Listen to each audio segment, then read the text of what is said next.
আসসালামু আলাইকুম। গণমাধ্যমের প্রিয় সাংবাদিক ভাই ও বোনেরা, আশা করি আপনারা সবাই ভালো আছেন।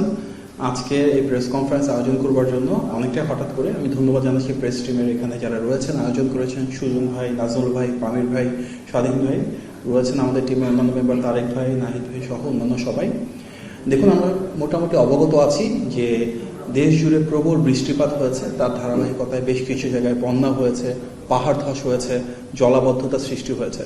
বিশেষভাবে চট্টগ্রাম বিভাগের ভিতরে চট্টগ্রাম, কক্সবাজার, রাঙামাটি, খাগড়াছড়ি এবং বান্দরবান এই 5টা জেলায় জনমানুষের ভেতরে একটা অভাবনীয়, অবর্ণনীয় কষ্টের সৃষ্টি হয়েছে। মাননীয় প্রধানমন্ত্রী সার্বক্ষণিক এই বিষয়টা মনিটরিং করছেন এবং ওনার বিভিন্ন টিম মেম্বারদের মাধ্যমে মনিটরিং করাচ্ছেন। ইতিমধ্যে আমরা জানি যে গতকালকে এই 5টি জেলা সবচেয়ে বেশি আক্রান্ত হয়েছে, যেটি চট্টগ্রাম, কক্সবাজার, রাঙামাটি, খাগড়াছড়ি এবং বান্দরবানের যারা রাষ্ট্র পরিচালনার সাথে সম্পৃক্ত রয়েছেন সরকারের ভেতরে থেকে স্থানীয় প্রশাসনের ডিসি, এসপি, ডিআইজি, সংশ্লিষ্ট কমিশনার, সিভিল সার্জন, ফায়ার সার্ভিসের সবার সাথে উনি মিটিং করেছেন, সুনির্দিষ্ট নির্দেশনা দিয়েছেন কিভাবে জনগণের সাথে থাকতে হবে, কিভাবে জনগণের পাশে থাকতে হবে। আগামীকালকেও মাননীয় প্রধানমন্ত্রী বাংলাদেশের সকল বিভাগীয় কমিশনারদের সাথে আলোচনা করবেন, ওনাদের মতামত নেবেন এবং ওনার নির্দেশনা প্রদান করবেন। যে উদ্ধার তৎপরতা রয়েছে সেক্ষেত্রে স্থানীয় প্রশাসন এবং রাষ্ট্রযন্ত্রের সকল অনুষঙ্গ, অর্থাৎ একদম ইউনিয়ন থেকে শুরু করে ডিসি, এসপি, আইন শৃঙ্খলা বাহিনীর সাথে যারা রয়েছেন, ওসি থেকে শুরু করে প্রতিটি পর্যায়ের একটা সংশ্লিষ্টতা নিশ্চিত করা হয়েছে। প্রতিটি মন্ত্রণালয় যার যার জায়গা থেকে গুরুত্বপূর্ণ ভূমিকা পালন করছেন। মাননীয় প্রধানমন্ত্রীর নির্দেশনায় একটি সমন্বিত উদ্যোগ গ্রহণ করা হয়েছে। এর পাশাপাশি আমরা দেখেছি ইতিমধ্যে আমাদের মাননীয় বিদ্যুৎ প্রতিমন্ত্রী চট্টগ্রামে ছুটে গিয়েছেন। উনি মাননীয় প্রধানমন্ত্রীর নির্দেশনা সরাসরি মনিটরিং করছেন। স্থানীয় সংসদ সদস্যবৃন্দ সবাই যার যার এলাকায় ছুটে গিয়েছেন। বিশেষভাবে চট্টগ্রাম বিভাগের প্রতিটি স্থানে স্থানীয় সংসদ সদস্য এবং রাজনৈতিক নেতৃবৃন্দ কাঁধে কাঁধ মিলিয়ে একদম তৃণমূলে গিয়ে কাজ করার চেষ্টা করছেন। ইতিমধ্যে মাননীয় প্রধানমন্ত্রী, যেহেতু তিনি বাংলাদেশ জাতীয়তাবাদী দল বিএনপির চেয়ারম্যান, স্বাভাবিকভাবে তিনি তার পুরো দলকেও কিন্তু ইতিমধ্যে আহ্বান জানিয়েছেন যেন সাধারণ মানুষের সাথে থেকে ত্রাণ কর্মকাণ্ডে সম্পৃক্ত হন, উদ্ধার কর্মকাণ্ডে নিজেদেরকে নিয়োজিত করেন।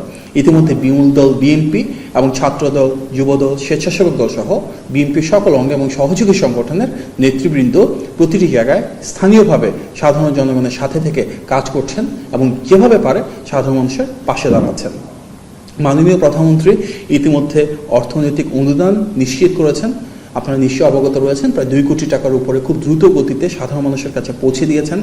বিভিন্ন ধরনের ত্রাণ সামগ্রী প্রতিটি পরিবারের কাছে পৌঁছে দেওয়ার উদ্যোগ গ্রহণ করেছেন এবং যারা অর্থনৈতিকভাবে বিপদগ্রস্ত রয়েছেন, বিভিন্ন জায়গায় যাদের ঘর বাড়ি বিলীন হয়ে গিয়েছে, তাদের প্রায় প্রতিটি পরিবারের কাছে চাল পৌঁছে দেওয়ার জন্য যে অবিরত প্রচেষ্টা সেটা অব্যাহত রয়েছে। ইতিমধ্যে চট্টগ্রাম বিভাগের সংশ্লিষ্ট জেলাগুলোতে এইচএসসি পরীক্ষা বন্ধ করা হয়েছে।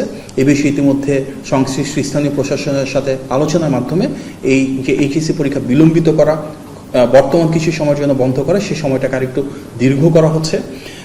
যেসব জায়গায় উপকূলবর্তী সেখানে ইতিমধ্যে কোস্টগার্ডকে সম্পৃক্ত করা হয়েছে, সীমান্তবর্তী এলাকায় বিজিবিকে সম্পৃক্ত করা হয়েছে, দেশের বিভিন্ন জেলায় যেখানে প্রয়োজন সেনাবাহিনীকে সম্পৃক্ত করা হয়েছে এবং স্থানীয় আইন শৃঙ্খলা বাহিনী পূর্ণ উদ্যমে কাজ করে চলেছে জনগণের জন্য। আমরা জানি যে পানিবাহিত রোগের একটা বিশাল সমস্যা সৃষ্টি হতে পারে। ইতিমধ্যে সে বিষয়ে মেডিকেল টিমকে মোবিলাইজ করা হয়েছে দেশ জুড়ে। ঔষধ, বিশেষভাবে সাপের দংশন এবং ভ্যাকসিনের জন্য প্রিপারেশন নেওয়া হয়েছে। পানি নেমে যাওয়ার পর স্বাভাবিকভাবেই রাস্তা এবং রেলপথটাকে দ্রুত গতিতে মেরামত করতে হবে।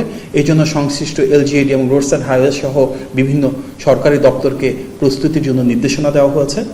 খুব দ্রুতই খাদ্য বান্ধব কর্মসূচি শুরু হবে। যারা স্বাভাবিকভাবে ক্ষতিগ্রস্ত হয়েছেন ওনাদের পুনর্বাসনকে প্রাধান্য দেওয়ার জন্য ক্ষতিগ্রস্ত যেসব গৃহস্থলী রয়েছেন, অনেকেরই বিভিন্নভাবে কৃষিক্ষেত্রে, মৎস্য চাষে বা গবাদি পশু পালনের ক্ষেত্রে যারা ক্ষতিগ্রস্ত হয়েছেন ওনাদেরকে ক্ষতিপূরণ কীভাবে দেওয়া যায় সেগুলো নিয়ে ইতিমধ্যে কার্যকর উদ্যোগ গ্রহণ শুরু হয়েছে। আপনারা নিশ্চয়ই জানেন যে 1000-এর বেশি আশ্রয়কেন্দ্র চালু করা হয়েছে। তার প্রত্যেকটাতে খাদ্য, পানি এবং স্যানিটেশনকে বিশেষ প্রাধান্য দেওয়া হয়েছে। বিভিন্ন জায়গায় মোবাইল নেটওয়ার্কের বড় ধরনের সমস্যা, যার কারণে যোগাযোগের ঘাটতি হয়েছে। তারপরেও যতটা সম্ভব আমাদের স্থানীয় নেতাকর্মী যারা রয়েছেন, সরকারি স্থানীয় প্রশাসনের সাথে যারা সম্পৃক্ত রয়েছেন, ওনারা কিভাবে সেই সংযোগটাকে আরেকটু রিপেয়ার করতে পারেন, কিভাবে মানুষের সাথে মানুষের জনসম্পৃক্ততা বাড়াতে পারেন, সেগুলো নিয়ে কাজ করছেন। এবং সামগ্রিকভাবে আমাদের যারা স্থানীয় জনপ্রতিনিধি রয়েছেন, বিএনপি সর্বস্তরের নেতৃবৃন্দ রয়েছেন, ওনারা প্রশাসনের সাথে কাঁধে কাঁধ মিলিয়ে জনগণের সুরক্ষার জন্য কাজ করে যাচ্ছেন। মূলত মাননীয় প্রধানমন্ত্রীর নেতৃত্ব এবং নির্দেশনায় আমরা একই সাথে রেস্কিউ, রিলিফ এবং রিহ্যাবিলিটেশন এই 3টা ফেজকে নিয়ে একসাথে কাজ করার জন্য চেষ্টা করে যাচ্ছি।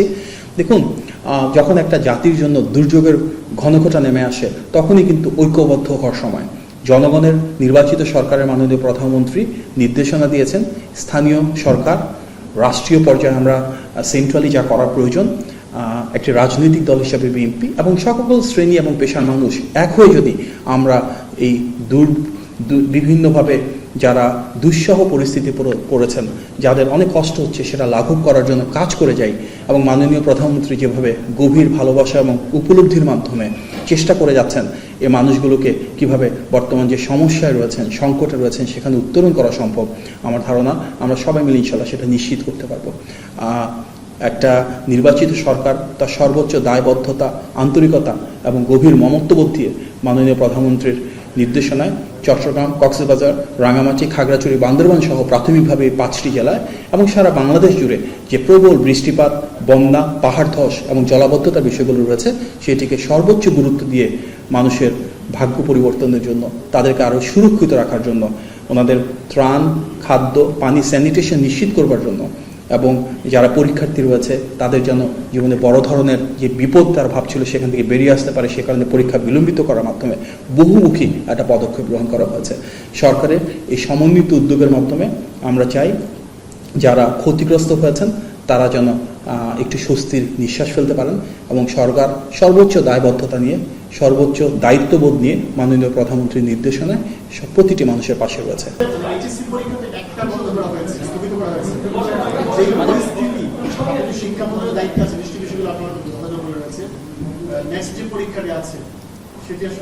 আগামীকালকে যে পরীক্ষাটা আছে সেই পরীক্ষাটা হচ্ছে না এই 5 জেলাতেই এবং সম্ভবত আমরা ইতিমধ্যে, আমি আজকে এই অফিসে আছি, আমাদের মাননীয় শিক্ষামন্ত্রী সংশ্লিষ্ট সব ডিসি মহোদয়দের সাথে মিটিং হওয়ার কথা এবং আমি যতটুকু জানি সম্ভবত এই পরীক্ষাটা 16 তারিখ পর্যন্ত স্থগিত করা হচ্ছে। আমি সম্ভবত করলাম বিকজ আমি ওই মিটিংটাতে ছিলাম না, বাট পরীক্ষাটা পিছানো হচ্ছে এবং 16 তারিখের পরে গিয়ে সংশ্লিষ্ট বোর্ডে এবং সংশ্লিষ্ট জেলাগুলোতে পরীক্ষা হবে বলে আমি জেনেছি।